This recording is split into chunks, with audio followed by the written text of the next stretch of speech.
Gracias por continuar con nosotros en Soluciones. Preguntábamos, doctora, ¿cuántos tipos de epilepsia existen? ¿Cómo se clasifica y quizás cuáles son los más recurrentes?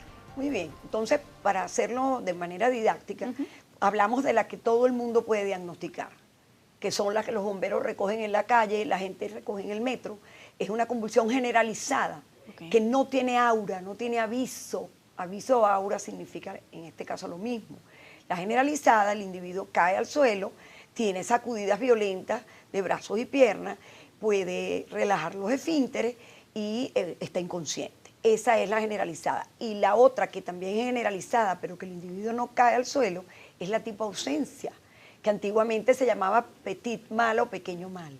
No hablamos ahora de pequeño ni gran mal, que antiguamente la generalizada completa se llamaba gran mal. Ahora hablamos de parcial tipo ausencia. Entonces tenemos las parciales motoras y las parciales complejas, que esas el individuo se da cuenta, asiste a su problema. El individuo puede tener automatismo, chupeteo, movimientos bucales, orales, tiene conductas erráticas y nadie identifica qué le pasa. Ese tiene una convulsión y en ese caso es una convulsión parcial pero compleja, que generalmente afecta la conducción normal. Porque del no individuo. tiene la persona control sobre lo que está haciendo. Exactamente. Entiendo. El individuo está desconectado, está actuando de manera automática y de una manera compleja, pero que cualquiera que lo está observando debe conocer que existe la epilepsia compleja, parcial compleja. ¿Se conocen en la mayoría de los casos las causas de la epilepsia, independientemente del tipo? Bueno, la doctora lo explicó, puede ser producto de un traumatismo, una caída, un golpe en la cabeza, puede tener orígenes infecciosos, hay también un factor genético que tú mencionaste. ¿Y cuando en fin, las causas no son múltiples. aparentes, doctora? René ha hecho un excelente microresumen. Así es. Porque hay muchísimas causas y él nombró las infecciosas. Tenemos meningitis, meningoencefalitis que pueden convulsionar. Sobre Ahora, todo en la etapa infantil, que es algo muy frecuente. Pero es bien importante que sepamos que más del 50% de los casos no se conoce el origen, pero el origen existe, porque sabemos que el cerebro produce una energía eléctrica y ese desorden de funcionamiento de la neurona puede traer una descarga convulsiva por un cambio en el patrón de los neurotransmisores, que algunos son excitatorios y otros son inhibitorios. Y es por eso que conocer y estudiar al individuo puede ayudarnos, porque un hipertenso, por ejemplo, puede tener un microinfarto y convulsionó. Oye, convulsionó, ya va, un hipertenso puede haber tenido una hemorragia intracerebral. Entonces es interesante saber que puede volver a convulsionar. Es decir, que además hay patologías que estarían asociadas o que pueden hacer a la persona más vulnerable a desarrollar epilepsia. Excelente. Hay patologías que pueden desencadenar en crisis. Y como dije antes, todo el que tiene un cerebro puede tener una convulsión alguna vez en su vida. Todo esto además, doctora, entendemos que tiene, unos efectos colaterales a nivel psicológico. Y justamente aprovechamos la ocasión para conversar con un psiquiatra. En este caso les contamos que es el doctor José Miguel López. Él conversó con nuestro equipo de producción y también nos dio opiniones y soluciones con respecto a este tema. Vamos a ver qué dijo.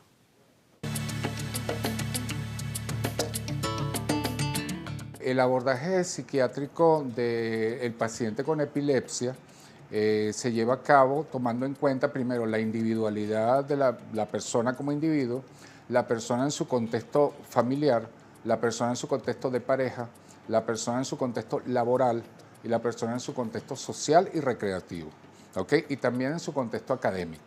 Si no valoramos todas esas piezas en conjunto, nada más estamos valorando la parte individual, pero de repente la persona puede tener problemas de pareja o problemas familiares. Eso puede ser un desencadenante importante de lo que es el fenómeno convulsivo por disgusto, etc. Entonces uno valora todo, inclusive si hay que hacer primero terapia individual, si hay que administrar algún tipo de psicofármaco que amerite que la persona duerma. Es muy importante que la persona duerma, ¿ok? Si hay algún tipo de problema familiar, se hace terapia de pareja, terapia de familia y se aborda todo lo que es el contexto de lo que son las partes, cómo la persona comparte socialmente. Con respecto al progreso y a la reducción de frecuencia, en cuanto al número de crisis, etcétera, los resultados que tenemos hasta el momento, no solamente en Venezuela, sino a nivel mundial, publicados, tienen que ver con una disminución del 55% en el número de crisis epilépticas en personas que se encuentran al mismo tiempo bajo tratamiento psiquiátrico, psicoeducativo, psicopedagógico y cualquier otra terapia que tenga que ver con la parte psicológica y neurológica, ¿ok? También hay que evaluar la parte endocrinológica por si acaso las crisis tienen que ver con problemas tiroideos, por ejemplo, pero cuando la persona está controlada desde el punto de vista psiquiátrico, cuando la persona tiene una esfera adecuada de desempeño desde el punto de vista laboral, social, familiar, pareja y familia, la persona reduce casi en 60% la posibilidad de nuevas crisis. Hay todo un contexto alrededor de este paciente que tiene que ver primero con la estigmatización de que soy epiléptico. Esa estigmatización de soy epiléptico uno tiene que desmontarla en una consulta de psiquiatría o en una consulta de psicología donde se le hace terapia, para que el paciente no se desestime y no sienta que no vale para nada y que ya no puede trabajar y que ya no puede tener familia y ese tipo de cosas, ¿ok? Segundo, el paciente va a desarrollar síntomas que son propios de la epilepsia, que pueden ser depresiones, que pueden ser angustia y que pueden ser psicosis. Eso lo controlamos con medicación psicofarmacológica, que es para aliviar esos síntomas. Y tercero, la parte de la integración social. El hecho de que la persona, por el hecho de que sea epiléptica, no es una persona que está excluida socialmente, ni hay que mandarla para una colonia, ni hay que meterla en una especie de retén. ¿Okay? Si es una persona, estamos rodeados de personas que tienen epilepsia y no lo sabemos porque están controladas. Fíjate que es sumamente interesante lo que él acaba de decir y me quedo con una de las cifras que dio. El 60% de los casos pues tienen, digamos, una mejoría notable, una buena progresión por el hecho de que son atendidos de manera multidisciplinaria y que tienen además el apoyo familiar. Cuéntanos cómo ha sido quizás esto en tu caso, René, y cuán importante o determinante es justamente para el paciente epiléptico recibir la atención adecuada y el tratamiento indicado sobre todo. Bueno, yo he estado bien controlado y especialmente en los últimos 10 o 12 años, cuando me topé con Beatriz. A Beatriz me la recomendaron en Estados Unidos, yo iba a ver, entonces ellos me dijeron, bueno, pero ¿para qué usted viene acá si Beatriz González la conocemos de congresos internacionales, hace unas ponencias extraordinarias y tal? Y cayó en sus manos. Sí, pero es muy importante saber lo que uno tiene y es muy importante que los padres le hablen a los hijos con claridad cuando los muchachos, cuando los niños tengan uso de razón. Okay. Desde luego, el estilo de vida es esencial. Por ejemplo, dormir bien. La gente que carece de sueño está muy expuesta o puede estar muy expuesta. Un buen desayuno, porque desde la noche al almuerzo, desde la cena al almuerzo, el contenido de azúcar en la sangre baja mucho. Evitar la cafeína, no agarrar mucho sol en la cabeza, porque puede producir una irritación de la corteza cerebral. Okay. También hay otros estímulos, como las luces intermitentes. Hay estudios no conclusivos sobre la influencia de las fases de la luna, de ahí viene el término lunático, ¿no? Ahora, ¿qué consecuencias puede también traer todo esto al paciente desde el punto de vista psicológico? ¿Cómo asume una persona que, bueno tiene... Pero eso está relacionado con la instrucción que le hayan dado sus padres. En el caso mío, mi mamá fue muy clara, me dio material de lectura desde relativamente Tuviste esa joven. Fortuna, pero quien quizás no la tenga. Crecí con esto y hasta me sentí orgulloso por el caso de la enfermedad de los dioses y que nosotros somos un poco más inteligentes, lo cual no creo que esté demostrado. Pero bueno, Beatriz lo afirma.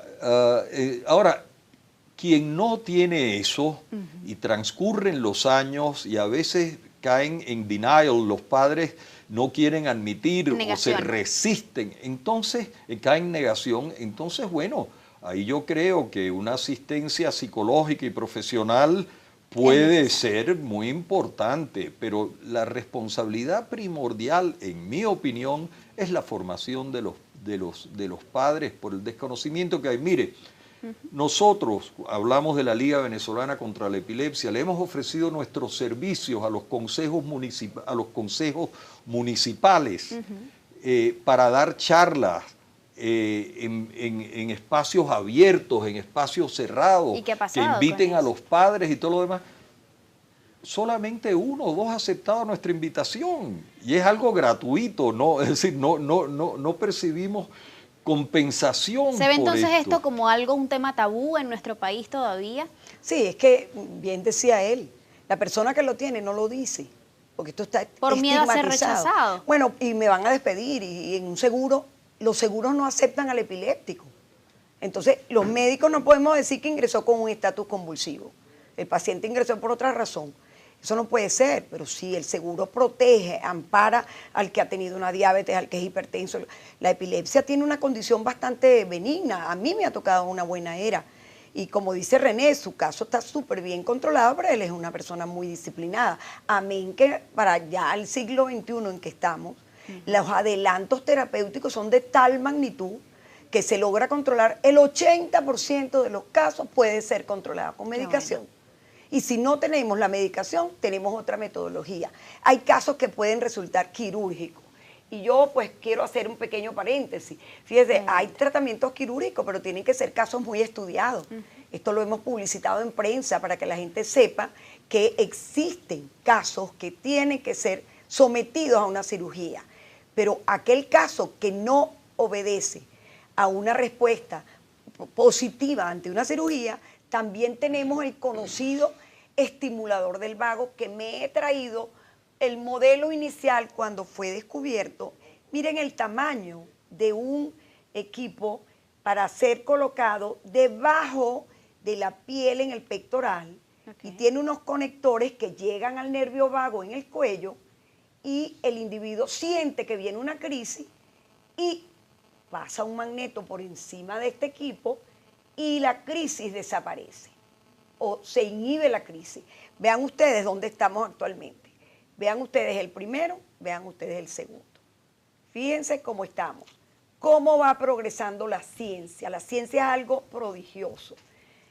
Este equipo lo suministra el Seguro Social. Se han tenido entrevistas con el presidente Rotondaro, quien es una persona bastante receptiva. Y esto se coloca a través del programa de colocación del estimulador del vago. Esto tiene un alto costo. ¿A cuántos pacientes se ha logrado atender, digamos, con este tratamiento en nuestro país? Bueno, el país tiene más de 200 y tantos pacientes estudiados, niños y adultos. ¿La prevalencia de esta enfermedad en Venezuela? De 2 a 3 casos por cada 100 ¿Por cada 100 personas? tienen epilepsia, de una forma o de otra. Es decir, que es una enfermedad mucho más común de lo que todos pensábamos. Mucho más frecuente de lo que la gente se imagina. Lo que ocurre es la estigmatización. Claro. Por eso es que yo insisto, son inteligentísimos y tenemos personajes. Van Gogh, imagínense, Van Gogh tenía una epilepsia y bueno, y llegó a ser lo que fue. Y así tenemos el Nobel, el premio Nobel, el que descubrió la dinamita. O sea, tenemos realmente una inteligencia suprema.